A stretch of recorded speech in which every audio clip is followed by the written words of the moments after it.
joining the hundreds of thousands of Stay COVID home. breakthrough Nationwide, cases. the pace of hospital admissions is at an all-time high. Tonight, the COVID What crisis can we do to prevent the spread of so-called infection? breakthrough infections are rising. What do I do?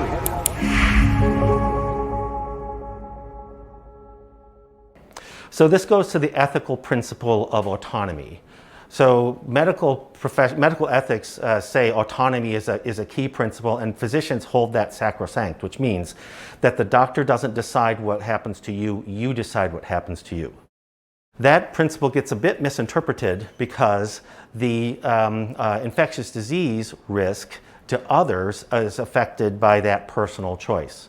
So I try to tell people it's a little bit like you have a right to drink alcohol if you're older than 21. You have a right to drive a car if you have a license. You do not have a right to drunk drive and harm people. Another ethical principle has to do with justice. And the two sub-principles which are in tension are the principle of equality versus equity.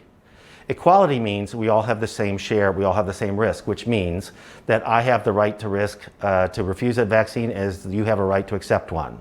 Equity, on the other hand, means that we spend our resources and we create a differential in resources to help people who can't help themselves. So in this country, there's a large number of people who cannot be vaccinated, and a large number of people who, if vaccinated, aren't going to have the same reaction. HIV people, transplant people, etc.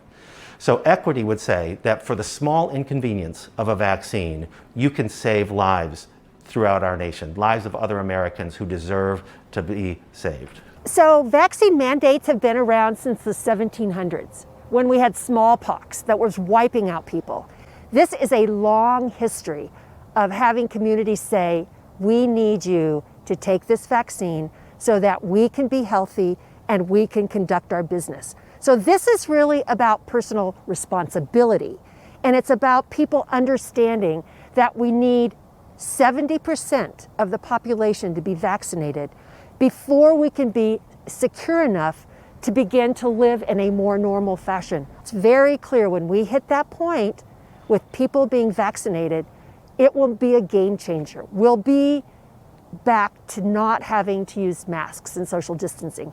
But until we hit that 70% mark, we're going to have to continue with masks and social distancing. And so truly, this is about responsibility. This is a safe, effective vaccine.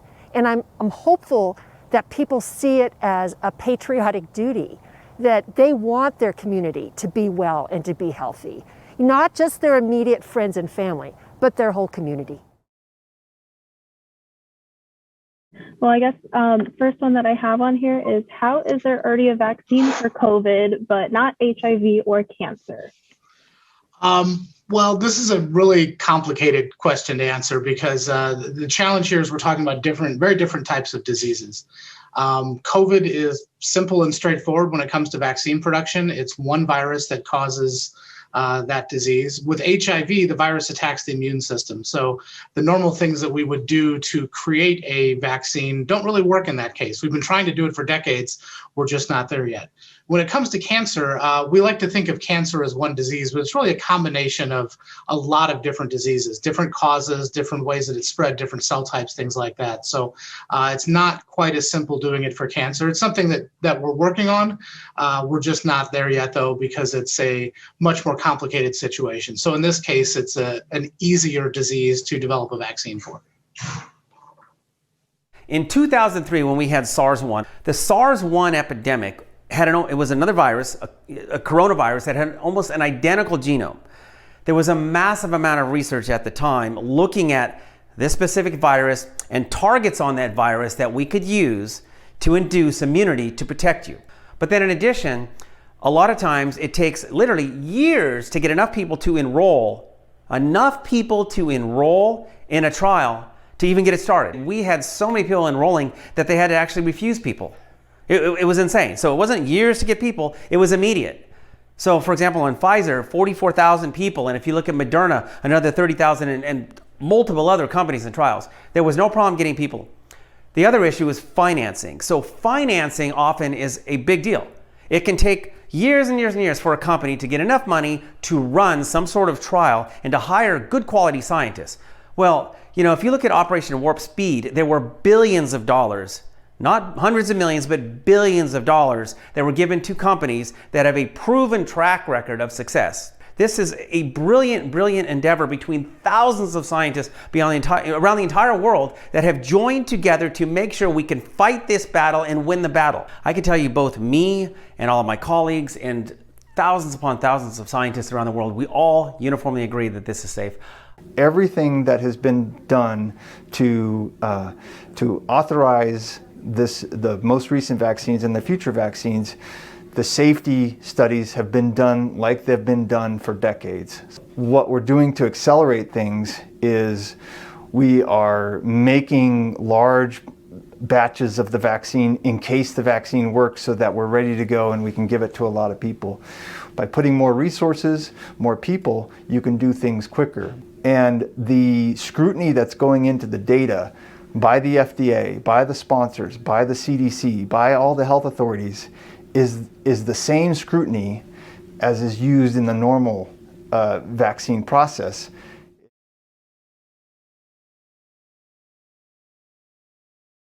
This vaccine was developed in record time, but it was only possible due to the 15 years or so of prior research on other coronaviruses, including the SARS coronavirus 1.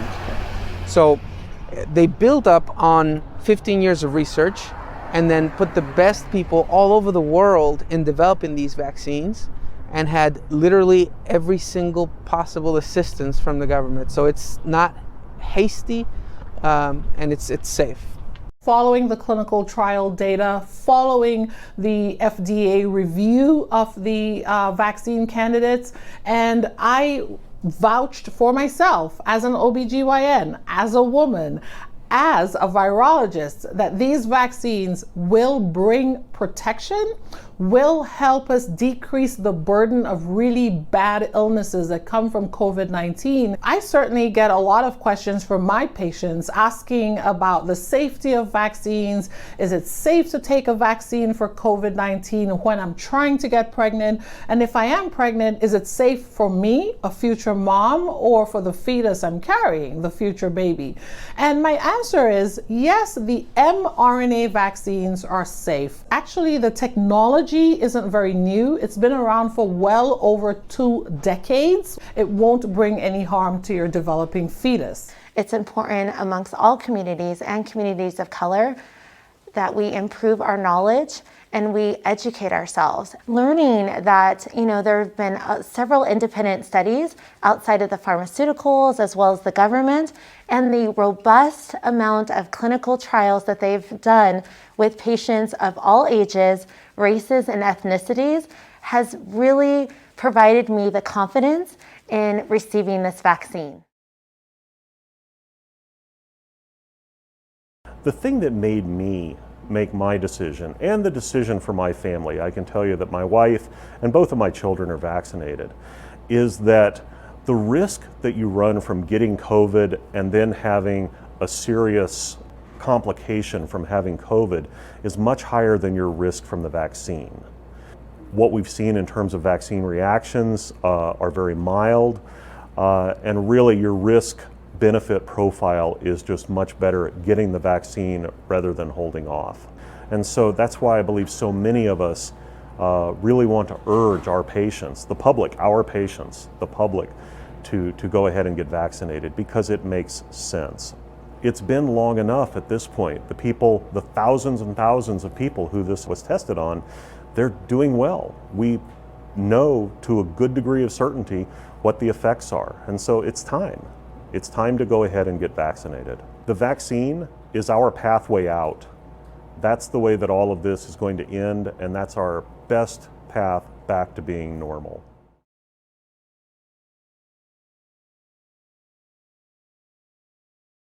So we did go over some of those more severe side effects, but getting vaccinated, we do know that some of those mild side effects exist. Will you go over some of them? I know I listed them here on the screen, and why do we get those? And that's a good thing, right? It's a good thing that we're getting mild side effects. Why is that?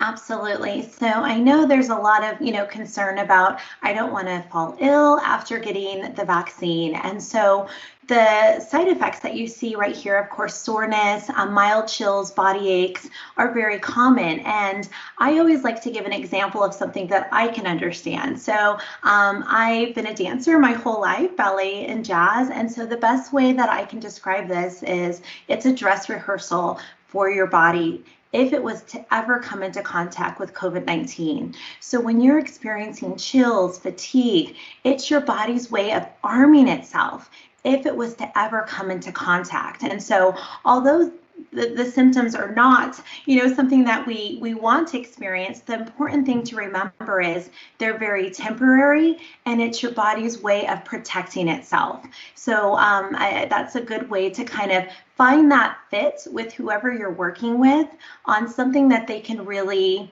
embrace and understand and really channel that to compare side effects and why it's happening.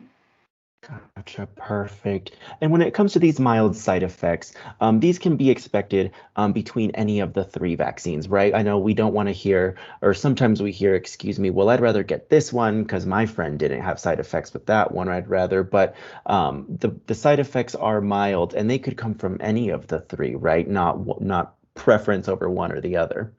Absolutely. And that goes back to, the discussion of it's your body's way of arming itself. So with any of the vaccines, because it's a way to protect yourself, these side effects could potentially occur. But again, they're fleeting and it should provide a level of just comfort that you are now protecting yourself in hopes of not getting COVID-19. Gotcha.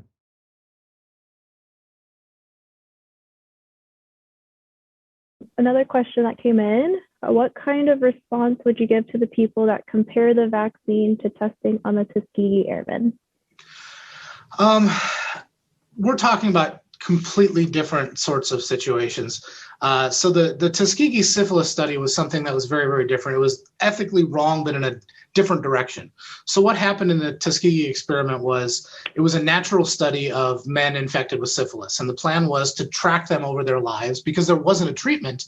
We wanted to know how syphilis progressed, which is a perfectly reasonable thing to study.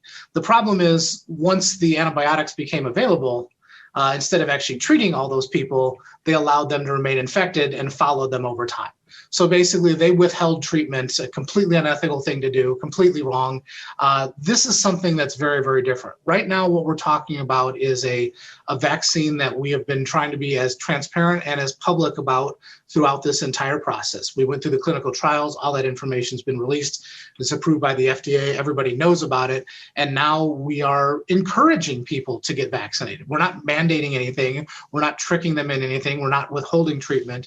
We are trying to do something that will actually protect people and make this available to everybody. So they fall into the same issue of ethics, but they're very, very different situations and they're not really comparable. Well, as we all know, there is a significant disparity with vaccinations and people of color.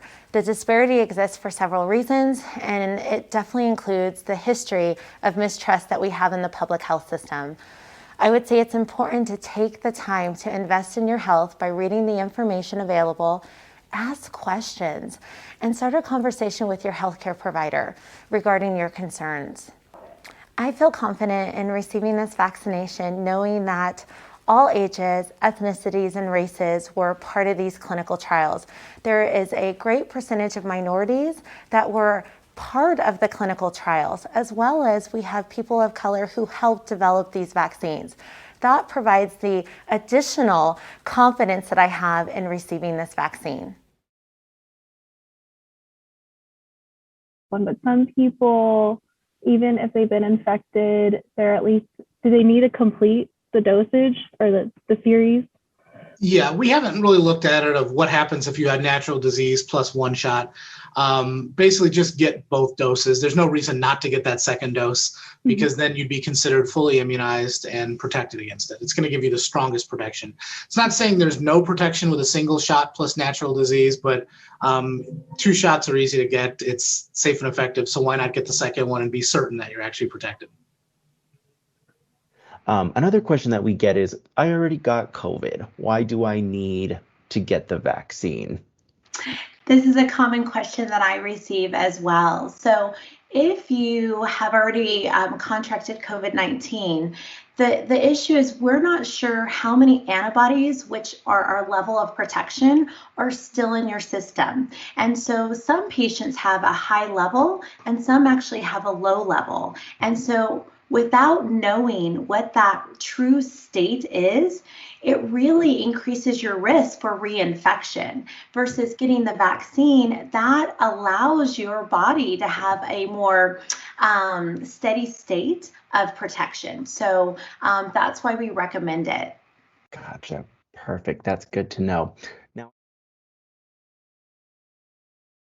I've had some really tough experiences in ICU, and some very memorable cases of young patients dying. Like, we kind of see the same process for a lot of them. They go through the oxygen, they get the breathing tube, they get put on their stomachs. We give them meds to help remove fluid. I mean, it's a vicious cycle. I had a 39-year-old female who was unvaccinated in my ICU about 2 weeks ago. And unfortunately, she'd been there for weeks and to no avail. I mean, didn't get better. And of course, it was really sad because she didn't want the breathing tube because she knew what it meant. So unfortunately for her, we tried our very best to keep her on the oxygen she was on, but we needed to put a breathing tube in. And not too long after that, she didn't make it. For the greater good, for the collective good of our country and to get us back to normal, that there's nothing more important right now or patriotic and better for us as a people than to get your vaccine so that we can return to normal. We are seeing an epidemic among the non-vaccinated people. COVID-19 is a lethal disease, and if you survive it, a large number of those people will go on to have long lingering symptoms, kidney trouble, heart problems, lung problems. The disease is preventable with a vaccine that has minimal side effects for a day or two. There's no reason to not be vaccinated. For the small inconvenience of a vaccine, you can save lives.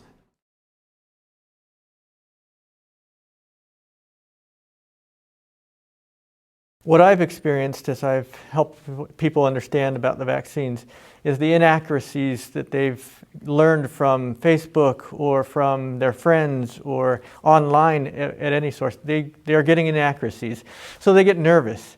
And so once I can help them understand the science, I can help them understand the studies, they've been able to really change their minds on some things. Well, I will say that I do understand the original skepticism of it. I mean, I took a little bit of time to get mine. I was one of the later rounds for nurses to get my vaccine, but I understand, there's a lot of mistrust from science to government. The facts are the facts. We see what we see, and we know that for sure people have long-term consequences of COVID or they die. So I would say that, if there's any concern with mistrust, I think the focus should be shifted to doing what's greater for the collective good. I know that not everyone kind of has that view. That's my view anyway. Vaccine science is a proven science. It can help us get through this better as a population.